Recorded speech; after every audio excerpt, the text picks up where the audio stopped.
Hi guys, welcome to the channel. So, Manchester United won, Chelsea won. It was a fair reflection on the game. If we're being honest with ourselves, United had the better of the match in the first half. Chelsea were better in the second half. I think the introduction of Kovacic off the bench for Chelsea really made an issue. It really made the difference for Chelsea. Before that, we definitely were dominating the game. We had the spare man in midfield. Casemiro was picking up the ball, spraying passes. He was doing really well. We saw Christian Eriksen look very good as well in that first half. And yeah, United just looked more of a threat in the first half. Potter did have to act. He acted quickly and he acted decisively. He went straight for the early substitution. We've seen this against Brentford. We've seen him hook Conor Gallagher after about 15 minutes or so to put Kovacic on. And yeah, Chelsea probably should have started with Kovacic, but I'm not going to sit and tell Graham Potter how to pick his team. We'll get into the stats here. We can see a very even game. 47% possession for Chelsea, 53% for Manchester United, 6 shots on target for Manchester United and 2 for Chelsea. We did create more. Kepa was the busier of the keepers. Chelsea got a penalty, which, it was a penalty. I'm not going to sit and tell you that Scott McTominay physically grabbing his opponent and pulling him to the ground isn't a penalty. But, should Scott McTominay have been doing that in the first place? No, absolutely not. It was really poor defending from McTominay. I'm sure that he'll admit to it himself. What he was thinking, I don't know. We could have went away with the 3 points if we hadn't given the penalty away. But, it's not about what could have happened, it's what did happen. And what did happen was Manchester United put on another very good performance against a very good side. We're showing clear signs of progression. Honestly, when is the last time that we went to somewhere like Chelsea and we won the midfield battle? Our midfield has been absolutely anonymous for the past 3-4 seasons, and to go to a place like Chelsea and grab the game by the scruff of its neck in midfield is a sign of clear progression, and it's something that I'm very, very happy to see. And yeah, Mateo Kovacic coming on really changed the game. I really rate Kovacic. I think he's always been very underrated. Just because he isn't a midfielder who produces a lot of goals or assists doesn't mean that he isn't a fantastic footballer. Whenever he came on, there was more energy in Chelsea. They seem to suit the back four more, which is strange considering their team has been set up for this last couple of years by Tuchel, by the likes of Conte, to play the 5 at the back, but they certainly looked better with the extra man in midfield. But this is what Manchester United can do now, and I am very happy to see it. We are able to turn up the place like this, put in quite dominant performances. We could have created more. I did feel like we were struggling to break Chelsea down. I think that's probably a result of our forward line. We went initially with Sancho, Antony and Rashford.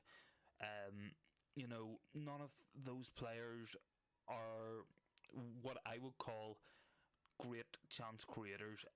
They are kind of limited in their game. That's no slight on them, but it is the reality. Anthony is very set up to come in on his left foot. It's effective, but sometimes he has to offer a bit more. I think if he offered the option of going down to the byline and getting the ball into the box, it could benefit us. Rashford, to me, always plays better whenever he plays off the left. I don't think his movement is that suitable to playing through the middle. He suits running in behind, getting in behind his defenders, behind the wing backs, behind the full backs. I don't think through the middle is his strongest. It's not a strong suit. We've seen him do it against Arsenal. We've seen him do it against Liverpool. He can play through the middle in a game where there is space to run into. He is an absolute master of finding that space, of exploiting it and getting in behind. But I don't think against defenders who stand him up and players who force him to play with his back to goal that Rashford is a particularly good fit down the middle. And of course, Jadon Sancho. It was quite a game from Sancho. I'd want to see more from the guy. I think he is such a fantastically talented player, but he's just not showing it on the pitch at the minute. But yeah, that was the reality of the situation that we found ourselves in. Chelsea, we couldn't press like we did against Spurs. An awful lot of our chances against Spurs came from forcing turnovers half the pitch, I feel like Christian Eriksen had an okay match. There could have been arguments to play Fred. I don't think Fred was particularly good when he came on though. But I backed the manager on this. He did say that he picked his best team, not the winning team that won midweek. And I'm all for that. I said very much at the start of the season when Scott McTominay was playing at 6, and he was certainly very effective in those games, that there will come a time where we have to pick our best players, and our best player is Casemiro. Casemiro, for me, absolutely undisputed man of the match today.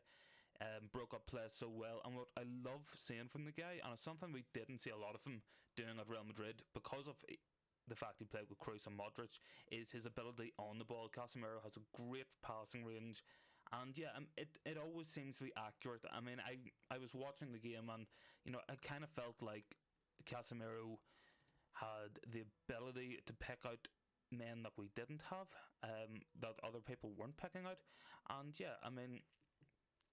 I definitely rate Casemiro's performance. He was my man of the match today. I definitely think that he looked as good as what he has done for us all season. And I'm very happy with his performance. I think further forward we struggled. Defensively we were good. Now, what the concern about today comes from me is, of course, Raphael Varane being injured. This is not something we wanted to see. When we have played Varane and Martinez at centre back, we certainly have looked stronger this season. A lot of clean sheets for those guys, not an awful lot of goals conceded. But with Varane being injured, it looks like it's going to have to be Victor Lindelof playing. Harry Maguire continues to be injured.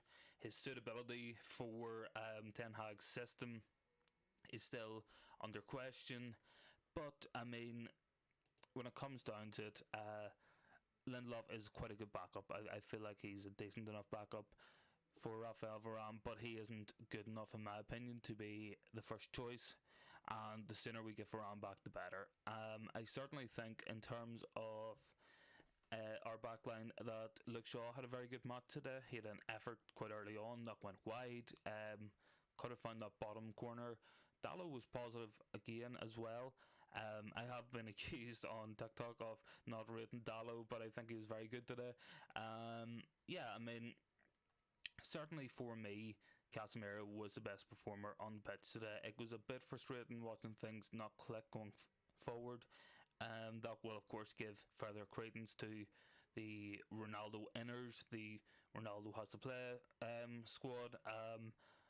Everybody can have their own opinion on it. For me, Ronaldo shouldn't have been walking off the pitch, but it is what it is. He was right to be banned for this match. He shouldn't have played. Ten Hag, absolutely right, absolutely correct decision making. And when it comes down to it, I think, could we have scored today with Ronaldo on the pitch? Maybe. Would we have played as well as what we did with Ronaldo on the pitch? That's questionable.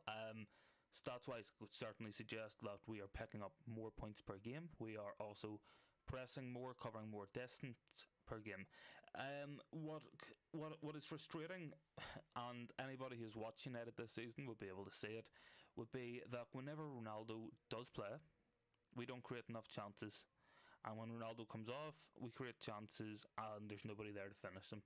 It's a frustrating juxtaposition.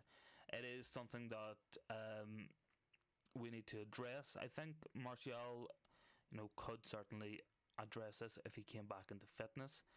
My concern with Anthony Martial has always been fitness, but he has 3 goals, 2 assists in 130 minutes of football this season, which is absolutely fantastic return from him. It's just keeping the guy fit, and it's the same with Varane because they are so good.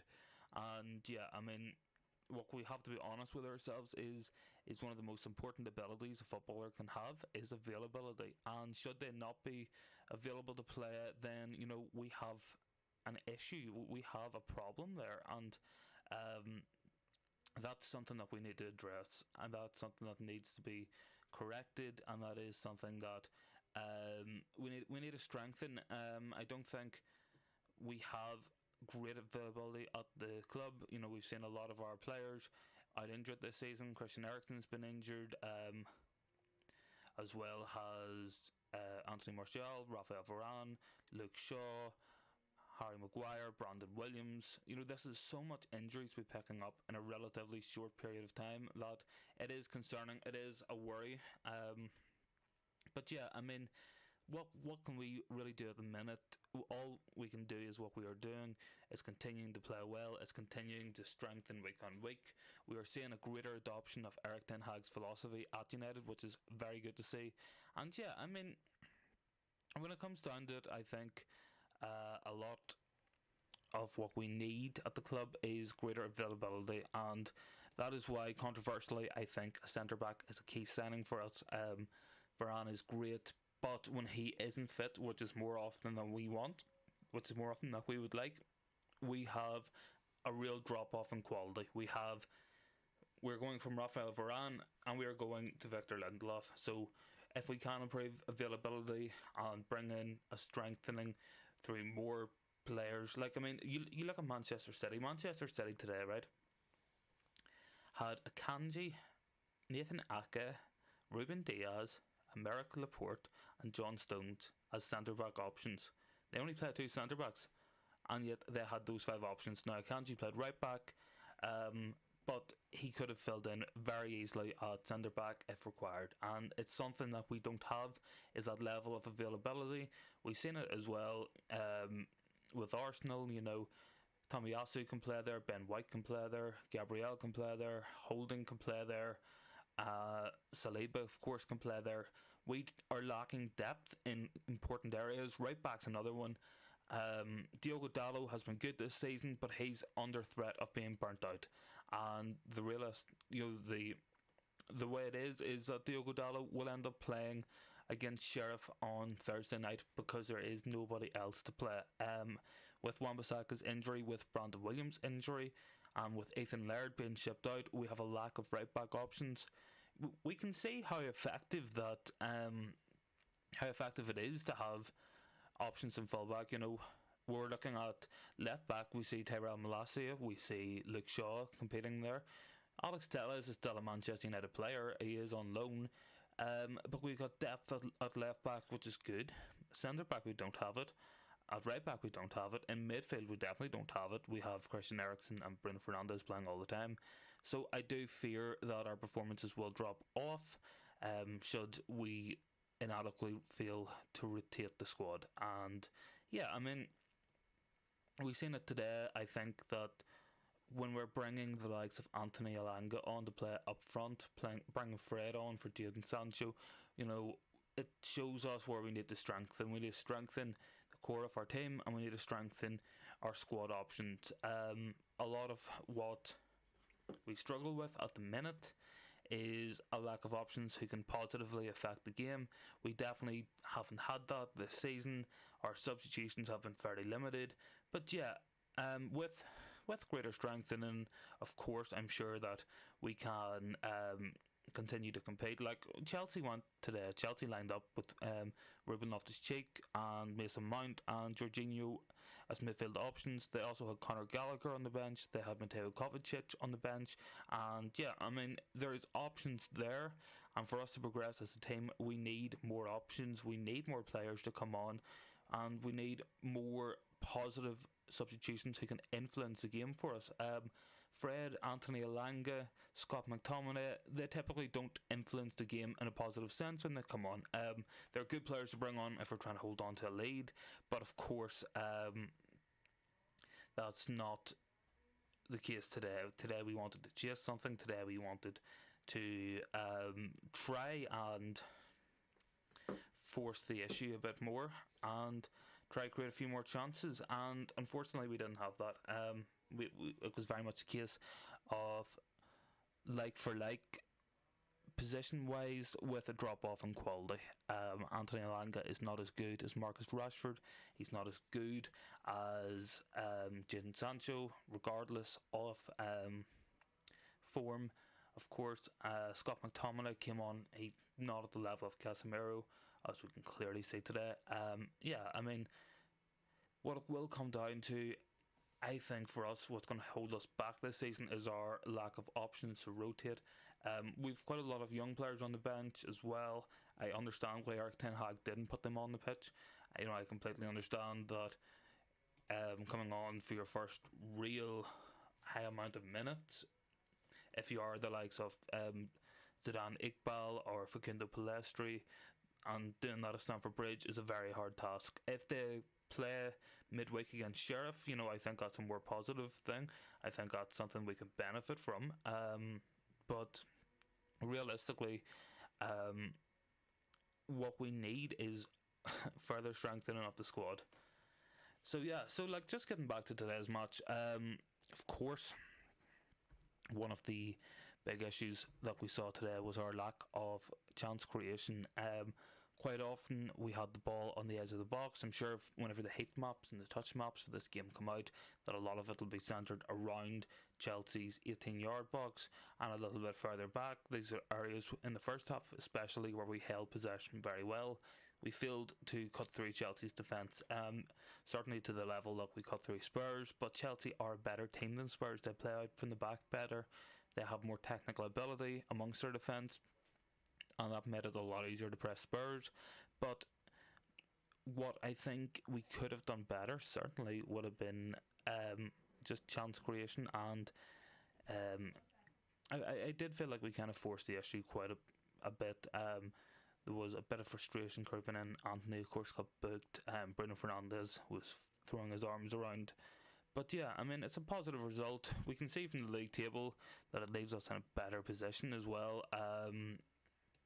Puts us on 20 points, which is good considering the start of the season we had. Some of the results we've had have been quite poor, and from a big from a very big week, 5 points, it's a decent enough return. I would have took 5 points whenever we came into the week playing Newcastle, Spurs and Chelsea, but we could have had 2 more points today. We should have beaten Newcastle at Old Trafford.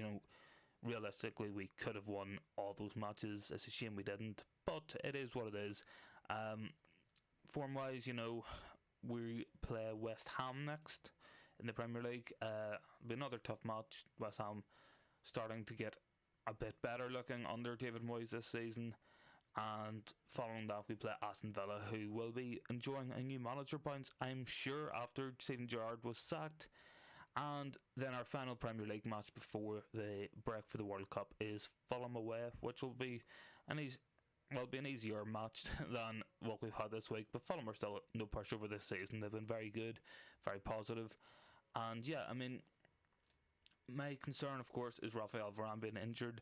We haven't got too many big matches coming up before the internationals. We don't have too many matches in general coming up. So his absence, whilst unfortunate, it could come at a worse time for us. If it came against Newcastle and we didn't have Varane for Spurs and for today, I would have been more concerned, of course.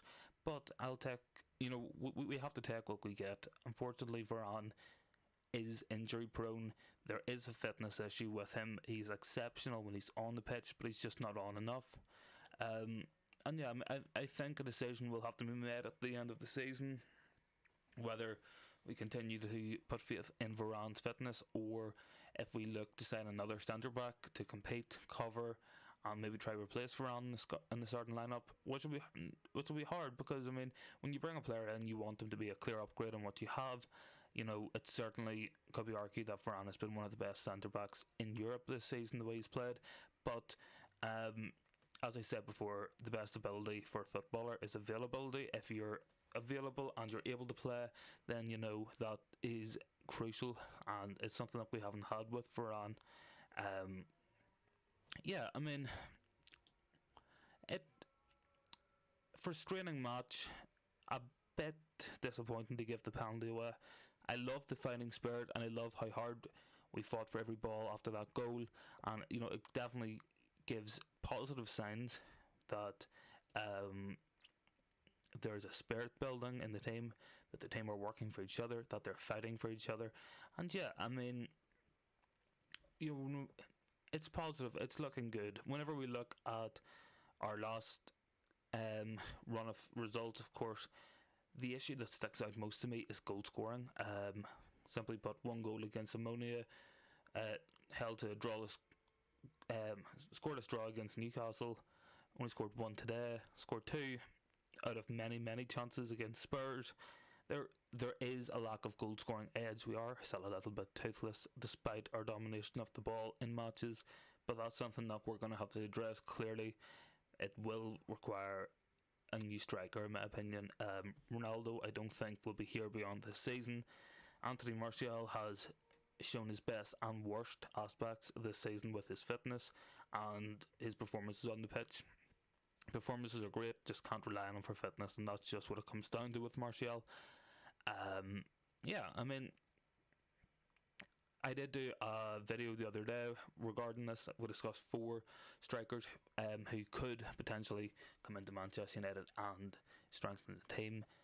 And yeah, I mean, I would check that out. There's some names in there who I'm not seeing linked to the club. I'm not seeing a lot of people talk about, but it is looking positive for those players. There has been talk of us being in for Ivan Toney, who I'm a big fan of. I did think that he would be a player that we could have bought, that we could have signed, and yeah, I mean, definitely for me, one of the most important areas of the pitch for us to strengthen will be through the middle. Certainly, we're looking at more midfielders, looking at a new centre back potentially, looking at a new goalkeeper. So the middle of the pitch, the core, the spine of the team is what needs improving. But if we do that, then I think that we will move on to the next step of the Eric Ten Hag progression, the next step of the Eric Ten Hag era. And yeah, until we do that, we are going to have frustrating results like today, where we should have won and we didn't. So it will be a case that we need to go into the market and recruit well.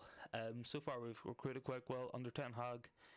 Eriksen has looked good, Casemiro has looked good, Anthony has looked really good, Martinez has been brilliant, Malacia has done well. We haven't seen Dubravka. Not quite sure what's happening there, but in terms of recruitment so far with Ten Hag, it has been very good. So I would back his judgment. I would back his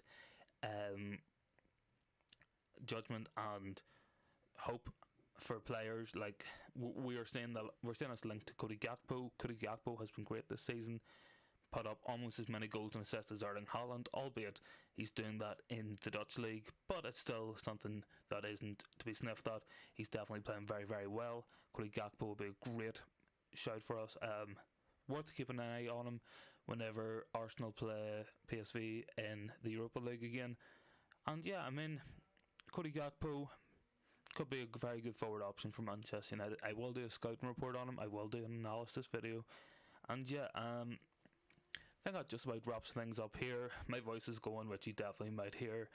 Thanks for watching, guys, and yeah, we'll catch you in the next one. All the best. See you later. Bye.